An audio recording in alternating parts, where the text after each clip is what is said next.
Vous aurez à prendre un temps pour méditer. Vous aurez à prendre un temps dans votre vie pleine de préoccupations pour être une bénédiction à d'autres gens régulièrement, car servir les autres est une partie majeure de la croissance du chrétien. Savez-vous cela? Restez avec nous dans Jouissez de votre vie.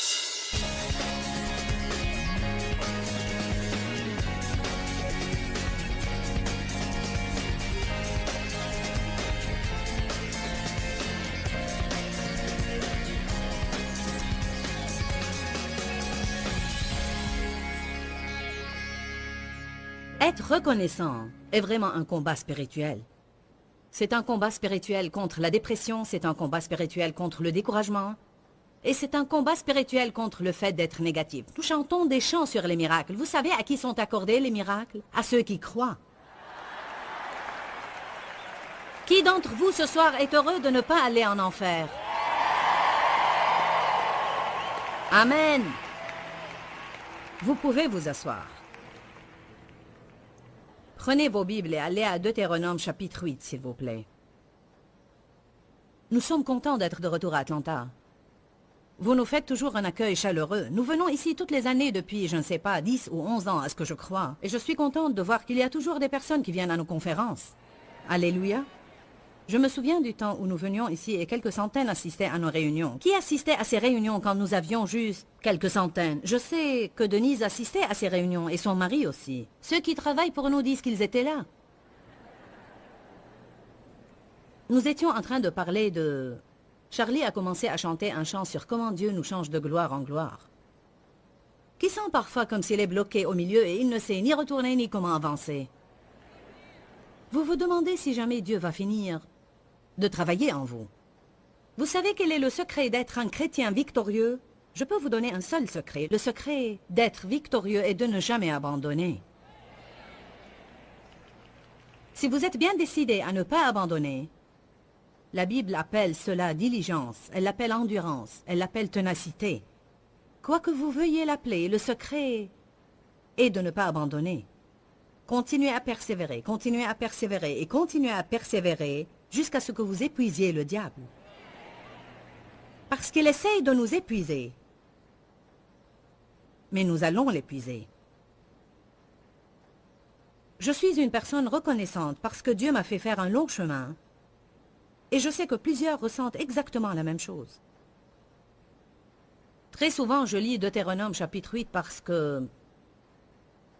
Dans Deutéronome chapitre 8, commençant par le verset 2, Dieu dit à Israël de se souvenir de tout le chemin qu'il leur a fait faire pendant les 40 ans dans le désert. Parfois, nous parlons beaucoup d'oublier totalement le passé.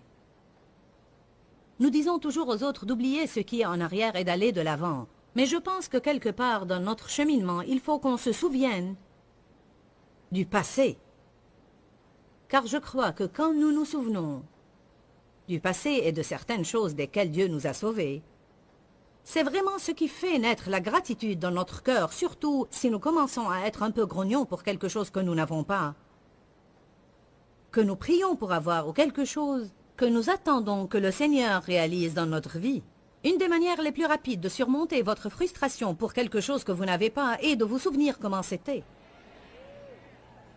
Amen. Vous vous souvenez, Charlie et Gilles, du temps où vous serviez le Seigneur avec vos enfants dans votre caravane et vous chantiez ce que vous aviez à cœur à 20 personnes, 40 personnes, 50 personnes, et vous gagnez à peine assez d'argent pour acheter de l'essence et quelques repas et pour vous diriger vers l'endroit suivant? Pendant combien d'années avez-vous fait cela? 12 ans. Et n'ont pas cédé. Amen. Mais aujourd'hui, ils ont le privilège d'aller de ville en ville et de servir des milliers de personnes partout où ils vont. Mais vous savez quoi? Les gens pensent si seulement je pouvais être conducteur de louange dans une réunion pareille. Mais le problème est qu'il y a beaucoup de personnes qui souhaitent et qui n'agissent pas. C'est tout ce qu'ils font, rien que souhaiter. Je me souviens quand Dave et moi avions une caravane aux roues lisses. Nous l'avions achetée à 1600 $ et c'était notre première camionnette. Nous avions notre petit ministère et quelques cassettes, et croyez-moi, nous pouvions transporter tout dans cette caravane. Je veux dire, Tout ce que je ne faisais pas, Dave le faisait. Il déchargeait la voiture, exposait les cassettes, en vendait quelques-uns, les rangeait et chargerait la caravane de nouveau. Il était le chauffeur, il était le chargeur et le déchargeur. Je veux dire, il était tout en même temps. Amen. Je faisais les annonces, la publicité pour les cassettes. J'étais en charge de la prédication et de l'exhortation. À l'époque, nous avions un couple, un homme et une femme qui voyageaient avec nous et qui conduisait la louange. Et il était assez bon pour pouvoir jouer du piano, chanter et jouer de la batterie électronique avec son pied. En même temps.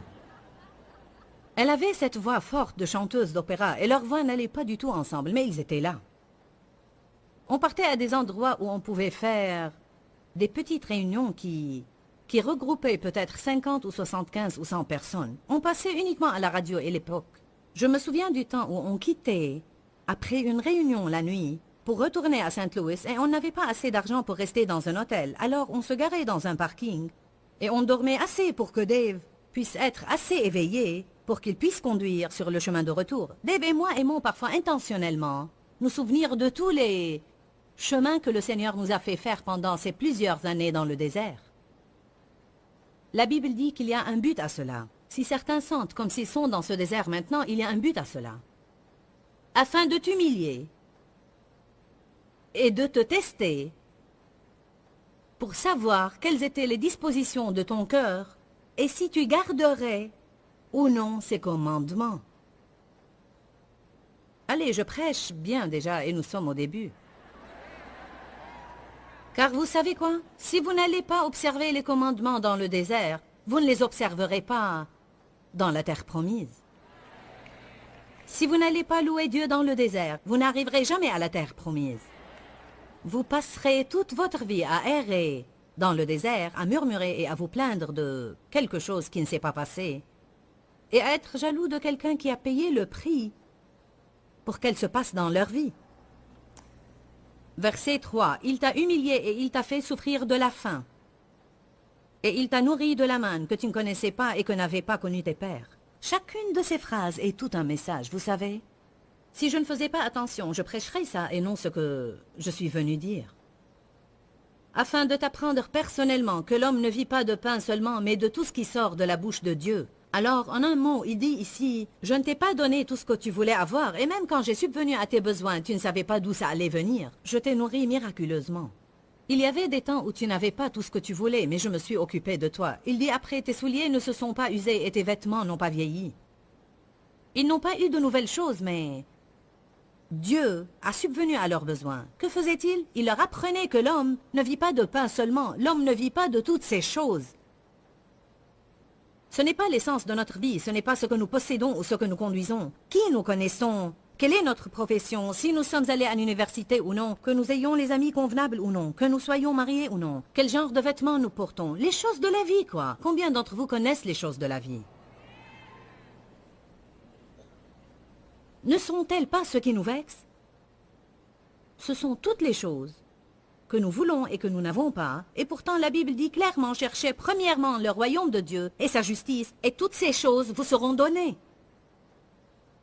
Nous ne pouvons pas chercher Dieu pour qu'il nous donne quelque chose. Nous devons apprendre à chercher Dieu pour qui il est. C'est pourquoi j'aime prendre un temps d'adoration, comme on a fait ce soir, où toute notre attention est fixée sur le Seigneur. Nous le remercions et le louons pour ce qu'il a fait et ce qu'il va faire. Notre adoration est censée fixer notre attention sur Dieu, parce qu'il ne faut plus nous concentrer sur ce que nous voulons, mais rechercher Dieu et non pas ce qu'il peut faire pour nous. Alléluia. Dieu a dit, je devais vous apprendre que l'homme ne vit pas de pain seulement, mais de tout ce qui sort de la bouche de Dieu. Je me rappelle exactement où j'étais dans ma vie quand Dieu m'a révélé cette écriture, et je ne savais pas qu'elle était inscrite dans la Bible. J'étais sur un carrefour, au centre de Fenton, juste avant de tourner à gauche. Je me souviens de cela, et j'étais très agacée, car j'avais ce grand rêve et cette vision, et peu de choses se réalisaient. Qui sait que quand on a un grand rêve et une grande vision, on n'est pas intéressé à ce qui est petit? Combien d'entre vous ne sont pas enthousiasmés pour les petites choses? Allez maintenant. C'est bien quand vous n'avez pas autre chose d'avoir un petit nuage comme la paume de la main d'un homme, mais parfois je ne m'enthousiasme pas pour cela, gloire à Dieu. Tout était peu.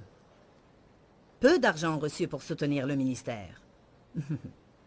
Peu de réunions. Peu, et j'en avais eu assez de cela. Un jour, j'étais tellement agacée que j'ai dit, « Seigneur, je sais que tu pouvais faire ce que je te demande de faire sans que tu ne fasses aucun effort.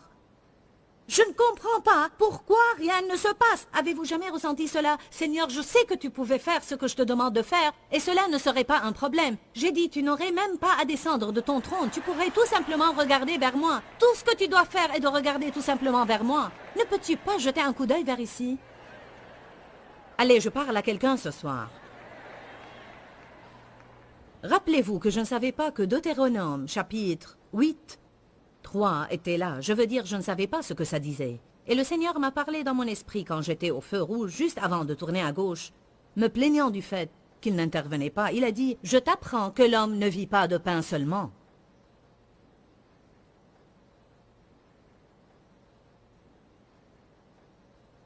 Dieu apprend à certains cela. Parfois, ça prend beaucoup de temps à apprendre à être reconnaissant, même sans avoir les choses. Être reconnaissant ne s'agit pas de chanter les chansons exposées sur l'écran, mais c'est une attitude que nous devons développer dans la vie. C'est la première chose qui doit sortir de notre bouche les matins et la dernière chose qui doit sortir de notre bouche les soirs. Seigneur, merci pour toutes choses. Parce que la Bible dit, rendez grâce en toutes choses, quelles que soient les circonstances, soyez reconnaissants et rendez grâce. Car c'est la volonté de Dieu, en Jésus-Christ, à votre égard.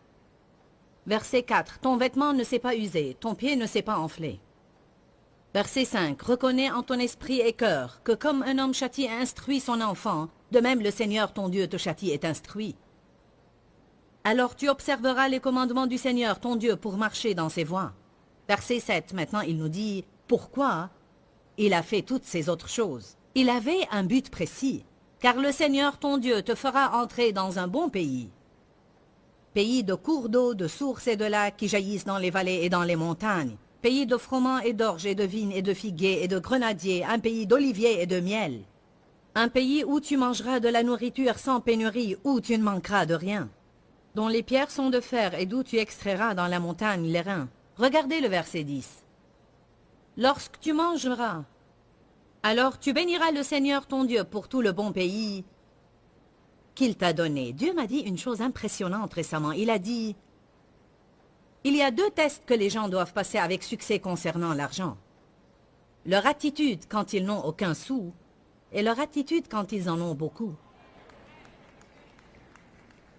Car si on n'apprend pas à avoir une bonne attitude quand on n'a aucun sou, on n'aura pas une bonne attitude quand on en a beaucoup. Parce que si nous n'apprenons pas à être reconnaissants, à vraiment compter sur Dieu et à savoir qu'il est le numéro 1, quand nous avons de l'argent et des choses, alors nous n'allons pas les utiliser dans le but pour lequel Dieu nous les a donnés. 2 personnes comprennent cela, 4, 8 ou 9. Vous savez que parfois nous cherchons Dieu quand nous sommes désespérés, mais une fois nous avons ce que nous voulons, nous l'oublions.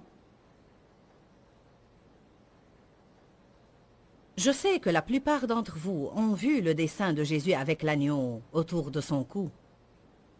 Avez-vous vu ce dessin, Jésus? Avez-vous jamais pensé à quoi cela ça rime? Je vous dis que cet agneau était celui qui errait toujours. Alors le berger lui cassait les pattes et le portait.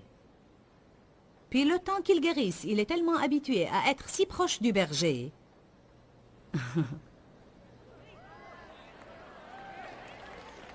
que quoi qu'il se passe après cela, il ne partira plus jamais. Alléluia. Parfois, nous ne comprenons pas pourquoi ceci se passe et cela se passe et autre chose se passe. Mais si Dieu ne peut pas nous porter à compter sur lui de toute autre façon, il nous fera compter sur lui à un tel point où nous devenons adonnés à Jésus. Et puis quand les bons moments viennent, même si nous jouissons des bons moments, nous restons toujours adonnés à Jésus. Alléluia. Il a dit, j'ai fait cela pour que je puisse faire de bonnes choses. Mais attention, quand vous êtes rassasié et vous mangez bien et vous obtenez tout ce que vous voulez, de ne pas m'oublier. Si vous continuez à lire le reste de ce chapitre, il est écrit, et si tu m'oublies, tu retourneras là où tu étais. Alléluia. Dieu fait des choses impressionnantes dans notre vie. Et vous savez quoi? Je vais dire une chose importante. Vous n'avez pas à comprendre tout ce que Dieu est en train de faire. Cela n'est-il pas une révélation? Dites tous à haute voix, je n'ai pas à tout comprendre. Tout ce que nous devons faire, c'est ne pas abandonner et continuer à persévérer. Nous n'avons pas à essayer de comprendre, car je vous dis que Dieu fait un travail dans notre vie.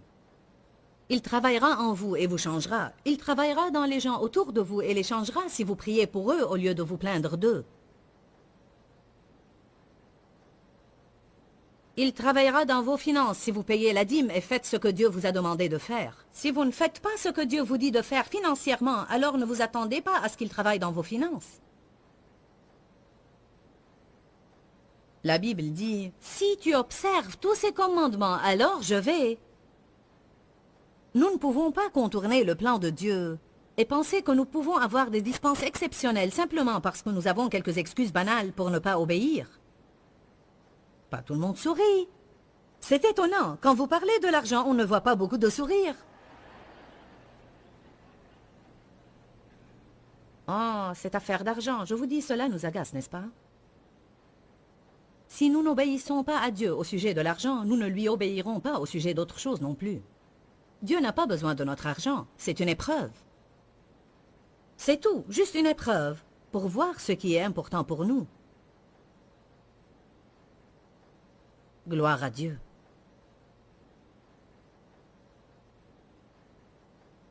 Je sais que Dieu a certainement changé ma vie et je suis reconnaissante et j'aime penser à toutes ces années dans lesquelles il m'a guidée dans le désert. Je me souviens du moment où je prêchais la prospérité alors que je conduisais une ancienne voiture. Je me souviens de la première réunion de la vie dans la parole que j'ai faite il y a 22 ans. La première réunion que j'ai faite il y a 22 ans, je n'avais même pas une tenue décente à porter et l'épouse de mon pasteur m'a donné un tailleur blanc qui était trop grand pour elle.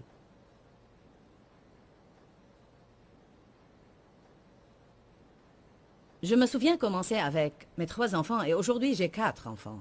Ils sont tous adultes et ils travaillent dans le ministère. Bien non, en fait j'avais 4 enfants car aux premières réunions de la vie dans la parole, j'avais déjà Danny qui a aujourd'hui 22 ans. Je le portais sur ma hanche en me préparant pour aller à la réunion. Ne me dites pas que vous ne pouvez rien faire si vous avez des enfants. Allez, j'avais un mari et 4 enfants. Et je me souviens de ces moments. Aujourd'hui, Dieu nous a tellement bénis. Nous avons 4 enfants adultes et ils travaillent dans le ministère. Je me souviens quand je me promenais avec ma liste de confession. Je venais d'apprendre au sujet de la puissance de la confession. Je confessais, tous mes enfants vont se marier avec des personnes nées de nouveau et remplies du Saint-Esprit. Et ils vont tous servir Dieu dans un ministère à plein temps. Aujourd'hui, tous mes enfants sont mariés à des personnes nées de nouveau. Tous nos enfants travaillent pour nous, tous leurs époux travaillent pour nous. Vous devez appeler les choses qui n'existent pas comme si elles existaient. Nous avons 6 merveilleux petits-enfants, âgés de 1 an à 13 ans. Puis, combien d'entre vous connaissent ma fille Sandy qui fait des annonces? Bien, Sandy attend le 7e bébé. Et elle attend aussi le 8e bébé. Elle va avoir des jumeaux. Alléluia. Elle était en fait enceinte plus tôt dans cette année et a fait une fausse couche après 6 semaines. Et elle avait une si bonne attitude que Dieu a dit bonne attitude, alors une double bénédiction. Amen. Alors je veux que vous soyez encouragés ce soir, car Dieu a un grand plan pour votre vie. Je me rappelle quand Dave et moi avions de problèmes dans notre mariage et aujourd'hui nous sommes mariés et nous sommes tellement bénis. Et quand je n'avais aucun sou et aujourd'hui Dieu nous a rendus prospères. Je me souviens d'avoir vécu dans un petit appartement et aujourd'hui nous avons une belle maison, d'avoir conduit une ancienne voiture et aujourd'hui nous avons de nouvelles voitures. Si vous ne baissez pas les bras et vous n'abandonnez pas, vous arriverez au but. Amen. Mais vous devez être bien décidé à patienter et à persévérer. J'étais en train de penser à quelque chose dernièrement, et il se peut que je le partage avec vous dans un enseignement. Je pensais à ça beaucoup dernièrement. Nous parlons tous parfois du prix que nous devons payer pour être des chrétiens victorieux. Et je crois que je sais bien ce qu'est le premier prix. Vous savez ce que je pense que nous devons être prêts à investir plus que toute autre chose? Le temps. Le temps. Si vous voulez être des chrétiens forts, vous aurez à sacrifier du temps. Vous aurez à prendre un temps pour faire des choses comme vous le faites ce soir. Vous aurez à prendre un temps pour aller à une église où vous pouvez vraiment entendre la parole de Dieu et grandir. Vous aurez à prendre un temps pour prier, et un temps pour lire la Bible, et un temps pour étudier. Vous aurez à prendre un temps pour méditer. Vous aurez à prendre un temps dans votre vie pleine de préoccupations pour être une bénédiction à d'autres gens régulièrement, car servir les autres est une partie majeure de la croissance du chrétien. Savez-vous cela? Dites tous le temps. Le diable nous rend les choses de plus en plus dures aujourd'hui, car le temps semble être la seule chose que personne n'a jamais suffisamment. Il est plus facile pour vous aujourd'hui de donner votre argent que de donner du temps. Êtes-vous d'accord avec cela? Alors, si vous êtes prêt à consacrer le temps, et vous ne baissez pas les bras, je peux vous promettre que vous y arriverez. Écoutez-moi ce soir. Dieu ne fait point exception de personne.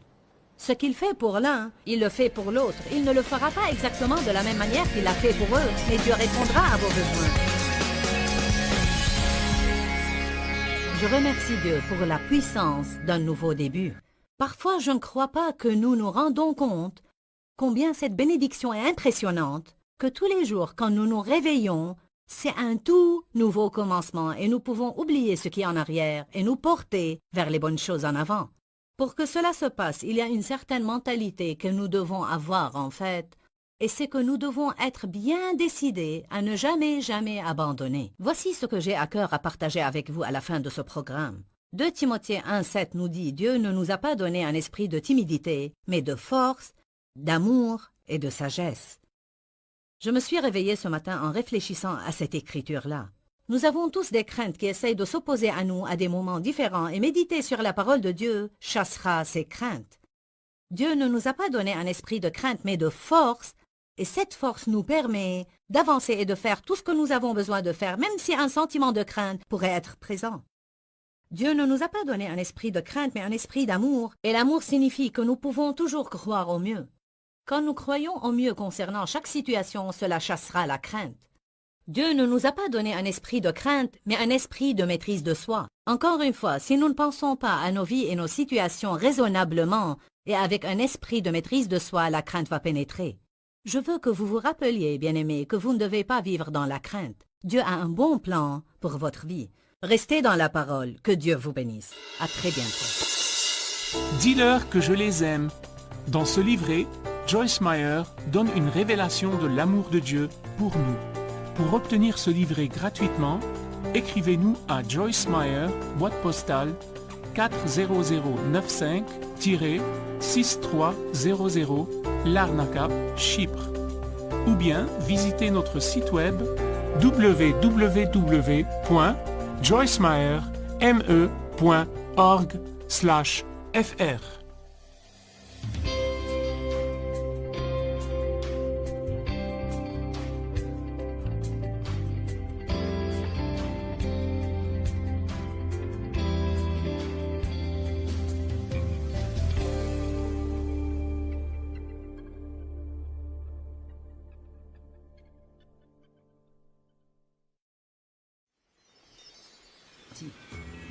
Combien de fois nous comportons-nous d'une manière déplaisante simplement parce que nos circonstances ne se déroulent pas comme prévu?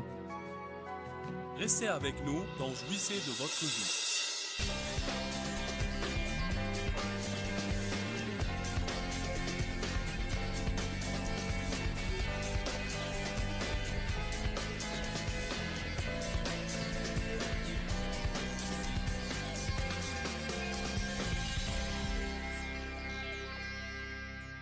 « 2 Timothée 2. Ce matin, je veux parler des fondations de la paix.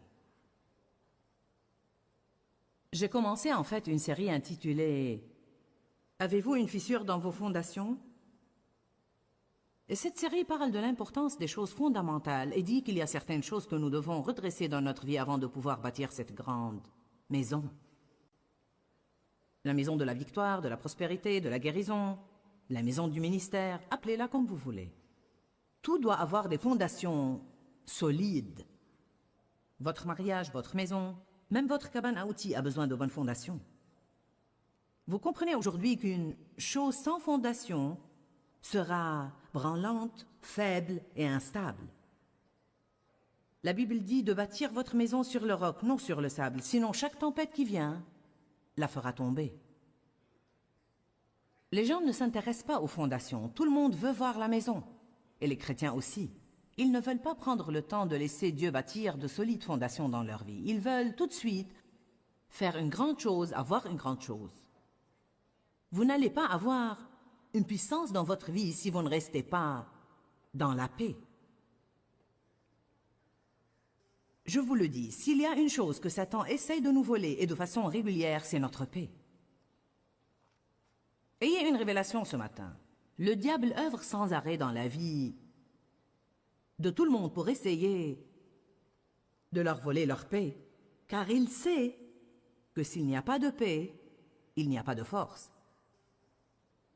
S'il n'y a pas de paix, il n'y a pas de force. Dans Jacques, la Bible dit que vous devez être en paix avec Dieu, en paix avec vous-même et en paix avec vos semblables. Si vous avez été déçu par Dieu, il n'a pas exaucé votre demande, vous avez perdu un enfant et vous êtes confus, la dernière chose que vous devez faire, c'est vous fâcher contre Dieu. Dieu est votre seul espoir. Et bien qu'il y ait des choses qui arrivent et que nous ne comprenons pas, je ne comprends pas l'abus sexuel. Je ne comprenais vraiment pas pourquoi, quand j'étais victime d'abus sexuels étant enfant, et que je priais Dieu de m'aider à sortir de cette situation, ceci n'a jamais été exaucé de la sorte. J'en ai été aigri pour longtemps, mais j'ai finalement décidé d'arrêter d'essayer de comprendre et d'aller de l'avant et de laisser Dieu s'occuper de mon malheureux désastre et en faire un message. Amen. Il y a des choses que vous n'allez jamais comprendre. Tout dans la vie ne semble pas être juste. Mais Dieu est un Dieu de justice. Et cela veut dire qu'en fin de compte et finalement, il redresse toutes les choses. Dans Ésaïe 61, il dit que Dieu nous donne une récompense redoublée au lieu de notre honte. Dieu m'a récompensé plus que je ne l'aurais jamais imaginé. Des problèmes, de la douleur, du mal et de la honte que j'ai endurés. Je dis souvent ça et je le pense. Je ne sais pas comment vous l'expliquer, mais d'une manière ou d'une autre, je sens que bien que ce qui m'était arrivé était horrible, ma vie dans l'ensemble a pris une meilleure tournure à cause de ça. Je ne dis pas que c'était la volonté de Dieu, mais Dieu prend la chose que Satan entend pour le mal et il la change en bien. Croyez cela. Dieu est un Dieu de justice et ce que Satan entend pour le mal, Dieu le changera en bien. Voilà pourquoi, quand des choses que vous ne comprenez pas arrivent, vous devez juste vous préparer à dire « Je me fie à Dieu ». Satan connaît l'appel de Dieu sur notre vie mieux que nous. Et il essaye de nous le voler. Le diable savait que j'étais appelé à prêcher avant moi. Il a essayé de me faire taire avant même que j'aie l'occasion de commencer. Vous devez vous fier à Dieu. Vous devez rester dans la paix. Nous devons être en paix avec nos circonstances. Nous devons être en paix avec notre sort dans la vie, pour ainsi dire. Vous dites, je déteste ma vie. C'est bête, car c'est la seule vie que vous avez en ce moment et vous devez l'aimer. Vous devez accepter ce que vous avez et demander à Dieu de changer les mauvaises parties. Je ne dis pas rester dans le désordre, mais Paul a dit, j'ai appris à me contenter. Dans la Bible amplifiée, on dit que le mot « content » signifie être satisfait au point de n'être ni dérangé ni troublé, quel que soit votre état. En d'autres termes, quelles que soient les circonstances que vous avez toujours la paix. La paix qui surpasse toute intelligence. Nous passons trop de temps à être contrariés, furieux, vexés. et frustrés. Nous n'aimons pas conduire dans le trafic.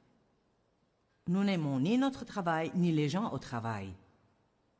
Nous n'aimons ni ceci, ni cela. Nettoyer la maison nous exaspère. Nous sommes exaspérés à l'épicerie. Les prix élevés nous exaspèrent. Savez-vous que l'exaspération vous vole votre paix? Ce sont ces petites choses qui tirent sur votre paix toute la journée. Notre pain nous exaspère, nos enfants nous exaspèrent, nous sommes exaspérés, exaspérés, exaspérés. Nous avons besoin de paix. Je veux que vous m'écoutiez aujourd'hui avec les oreilles de votre tête et les oreilles de votre esprit. J'aime vraiment prêcher sur la paix, car c'est merveilleux que vous ayez la paix dans votre vie. Et c'est très amusant de pouvoir voir le diable, presque visiblement, faire le poirier pour essayer de vous contrarier. Et vous avez appris le secret de comment rester en paix, que quand vous restez en paix, vous êtes les vainqueurs. S'il ne peut pas vous contrôler avec ses intrigues, il ira trouver quelqu'un d'autre pour le tracasser. Jeudi, quand nous sommes arrivés ici, nous sommes montés 13 étages à notre chambre d'hôtel avec tous nos petits bagages. Je ne me sentais pas très bien car j'avais un virus. Je voulais entrer dans ma chambre et me coucher et me reposer avant la réunion du soir. Mais nous n'avons pas réussi à ouvrir la porte avec aucune de nos clés. Vous savez, je connais déjà le secret. Gardez votre paix. Mon frère a dit quelque chose, je ne sais pas ce qu'il a dit, quelque chose comme quoi c'était exaspérant. Et j'ai dit, descends pour chercher d'autres clés et sois gentil. Parfois, quand nous sommes exaspérés, nous ne sommes pas gentils. Je m'adresse à vous ce matin. Je ne m'adresse pas à moi-même, je m'adresse à vous. J'en ai besoin. J'écoute pendant que je parle. J'ai dit, quand vous êtes exaspéré, vous n'êtes pas gentil. Combien de fois nous comportons-nous d'une manière déplaisante simplement parce que nos circonstances ne se déroulent pas comme prévu? Bonjour. Impatient. Ça n'a pas marché de la façon que je voulais. Pourquoi pensez-vous que nous avons le fruit de l'esprit? L'un d'eux est la maîtrise de soi. Paul dit qu'il tient sa chair assujettie. Ne laissez pas vos sentiments charnels vous gouverner. Restez en paix. Je ne savais pas combien de temps il lui fallait pour descendre chercher ses clés, car beaucoup de gens arrivaient à l'hôtel pour venir à cette conférence. Probablement 200. Si vous pouvez vous débrouiller pour arriver au comptoir, pour faire votre requête, il s'en occupe parfois, mais ça ne marche pas toujours, donc je ne savais pas combien j'attendrais là. Alors j'ai grimpé sur cette table dans le hall. Davy est monté avec moi. J'ai commencé à balancer mes jambes en va-et-vient sous la table. Vous devez vous décider à jouir de votre vie. Si vous allez laisser chaque petite mauvaise circonstance qui arrive vous voler votre joie et votre paix, vous allez avoir une vie de misère. Maintenant, vous allez vraiment profiter de ce que je dis aujourd'hui si vous êtes une des personnes qui en sont à un point dans la vie où elles en ont marre de la guerre. Mais si vous voulez encore passer un moment à la guerre, vous avez ma sympathie. Peut-être que vous allez aimer ça, mais vous n'allez pas rentrer chez vous et changer, car le moyen pour que les gens changent, c'est d'en avoir marre d'être contrariés et d'en avoir marre de la guerre, au point de faire n'importe quoi pour avoir la paix. Qui en est à un point dans sa vie où il est prêt à changer tout ce qu'il doit changer et à faire tout ce qu'il doit faire pour rester simplement en paix? Levez la main si vous êtes une des personnes qui ont besoin de plus de paix dans leur vie. Amen. 2 Timothée 2. Le progrès et la puissance requièrent la paix. Vous ne progressez pas si vous ne restez pas en paix. Vous ne pouvez pas entendre de Dieu si vous ne restez pas en paix. Ne perdez pas votre paix en essayant de prendre des décisions. Parfois, les gens doivent prendre une décision. Ce n'est pas une option, vous devez prendre une décision, mais vous ne savez pas ce que vous devez faire. Vous ne savez pas ce que vous devez décider. Vous ne devez pas perdre votre paix en essayant de prendre cette décision, car si vous le faites, vous n'allez jamais savoir ce que vous êtes censé faire. Ou bien vous ferez une chose qui n'est pas de Dieu, et en serez malheureux toute votre vie. Restez en paix. Prenez tout le temps que vous devez prendre, jusqu'à ce que vous sachiez dans votre cœur que vous avez choisi ce que vous sentez être juste. Comment entendre de Dieu? En recherchant la paix. Que la paix soit l'arbitre dans votre vie. Le mariage de certains de vous est mauvais en ce moment. Vous avez épousé quelqu'un, et bien que ça ait plu à votre chair, vous n'aviez pas de paix pour le faire. Comme dit Roberta, tu t'es tapé le premier venu. Maintenant, je vais lui prendre ça et m'en servir à la télé. Puis vous penserez que c'est de moi. Dans quelques années, elle oubliera si c'est de moi ou d'elle. Puis elle dira, comme dit toujours Joyce,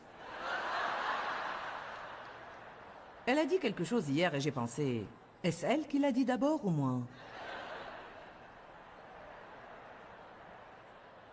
Nous décidons de faire des choses à propos desquelles nous n'avons pas de paix, le savez-vous? Cette salle est pleine de gens qui ont acheté des choses à propos desquelles ils n'avaient pas de paix, et dit et ont fait des choses à propos desquelles ils n'avaient pas de paix, et pris des engagements à propos desquels ils n'avaient pas de paix. Nous ne pouvons rien si nous ne recherchons pas la paix. Il n'y a pas une chose que quiconque peut faire pour vous aider à avoir une bonne vie si vous n'allez pas rechercher la paix, car Jésus est le roi de la paix et le roi de la justice. Il est le prince de la paix. Si nous le suivons, nous devons ressentir la paix. 2 Timothée 2,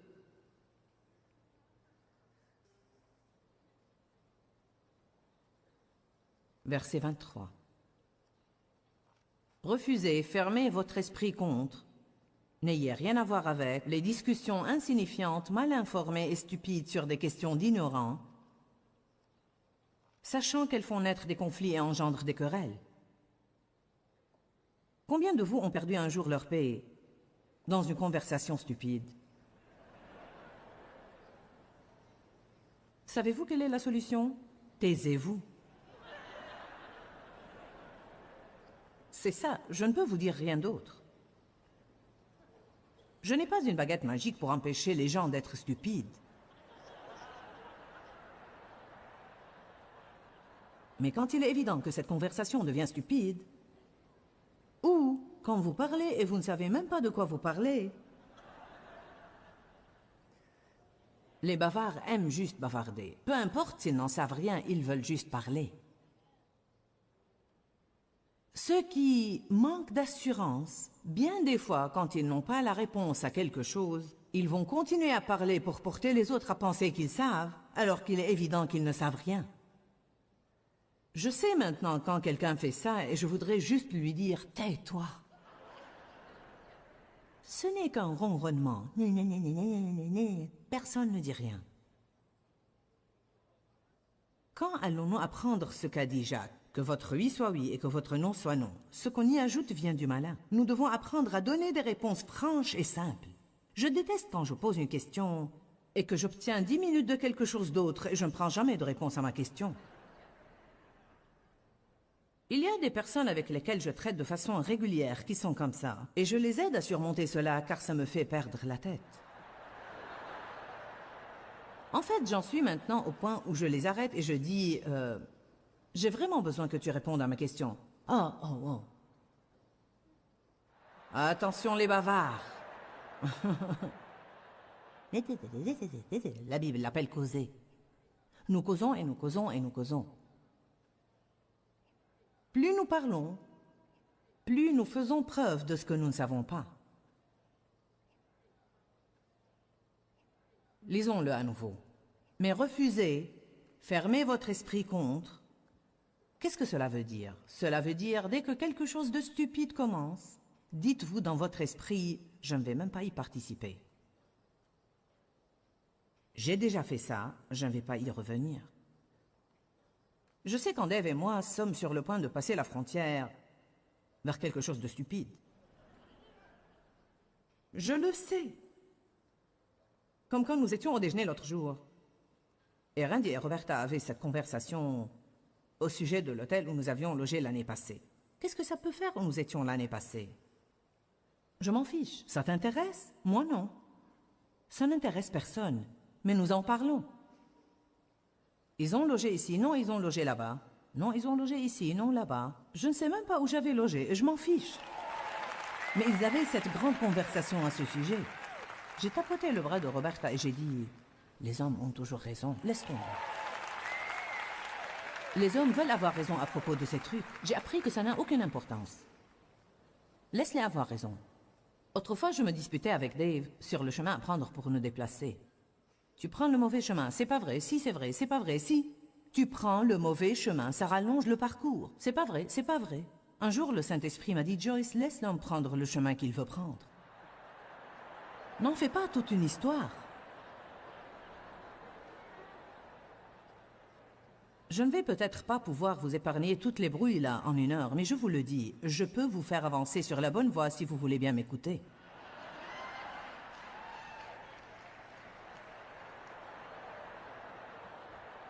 Taisez-vous. Qu'a enseigné Joyce aujourd'hui? Elle a dit, taisez-vous. Ça doit se trouver quelque part dans la Bible. Taisez-vous, dit le Seigneur.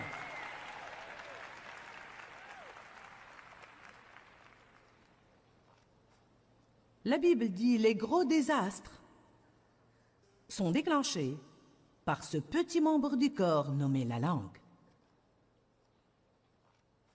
Elle dit que l'enfer est enflammé par la langue. Comprenez cela, l'enfer se déchaîne dans le mariage des gens. Parfois, les gens disent « Mon Dieu, j'ai l'impression que tout l'enfer se déchaîne dans ma vie. » Bien, posez-vous la question, où est-ce que ça a commencé? Souvent, vous allez trouver « Ça a commencé par une conversation stupide. » S-T-U-U-U-P-I-D-E, stupide.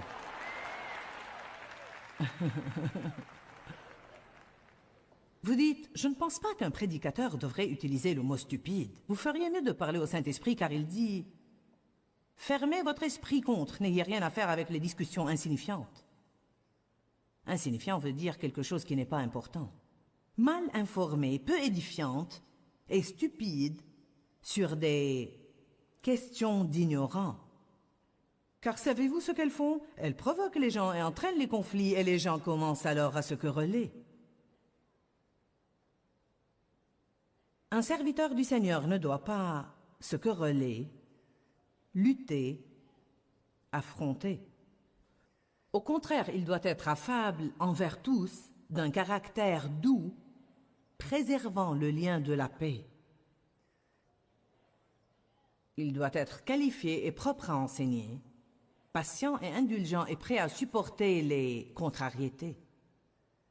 Comme je l'ai déjà dit, chaque fois qu'on dit dans la Bible que vous devez enseigner, ça ne veut pas dire que vous devez devenir prédicateur. Nous enseignons avec notre vie. J'aime ce qu'un de nos dirigeants a dit l'autre jour. Ce que nous permettons est ce que nous enseignons. Ce que je permets aux gens de faire dans notre bureau, je sous-entends par cette permission que c'est ce que je veux.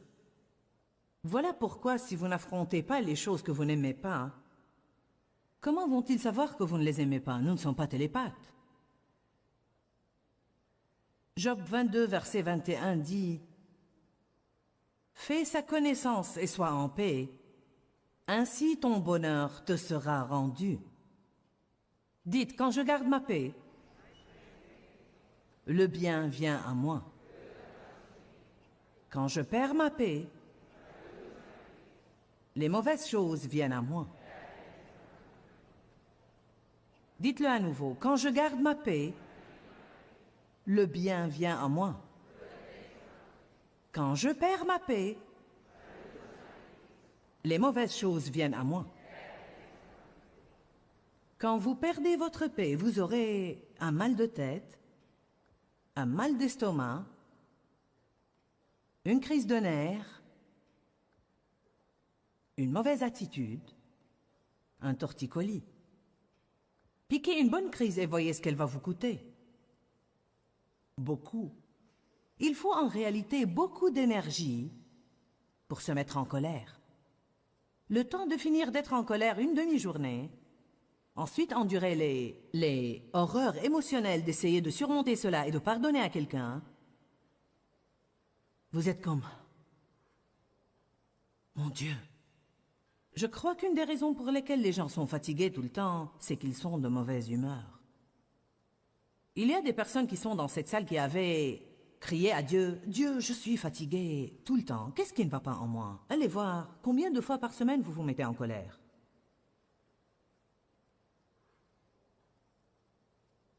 Vous souriez si joliment, vous avez tous l'air si innocents. Vous vous dites, « Je me demande à qui elle s'adresse. » Qui se met en colère plus de 10 fois par semaine?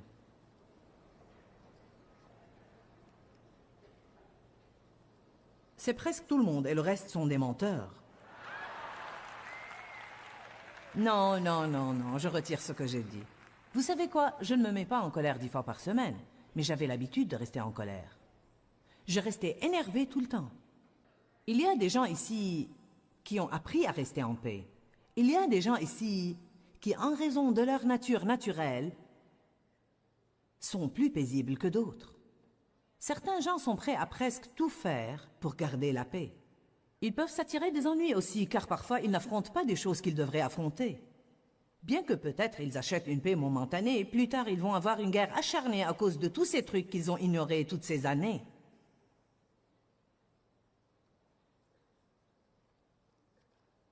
Nous devons savoir affronter quand il le faut et pourtant rester en paix. M'avez-vous entendu? Nous devons savoir affronter quand il faut et pourtant rester en paix. 1 Pierre, chapitre 3. La paix est une chose fondamentale. Vous n'avez pas à essayer de bâtir un grand ministère avant d'avoir la paix dans votre vie. Versets 10 et 11.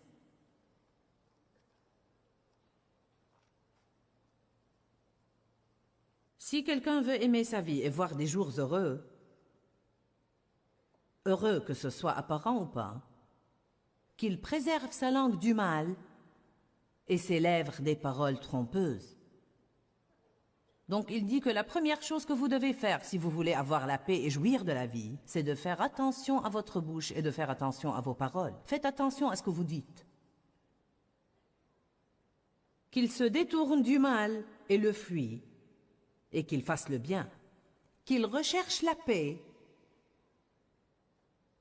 harmonie, tranquillité des craintes, des passions troublantes et des conflits moraux, et la poursuive ardemment. Ne vous limitez pas à désirer des relations paisibles avec Dieu, avec vos semblables et avec vous-même, mais poursuivez-les et recherchez-les. J'attendais toujours que la paix tombe sur moi. Dieu, je veux la paix, mais vous savez quoi?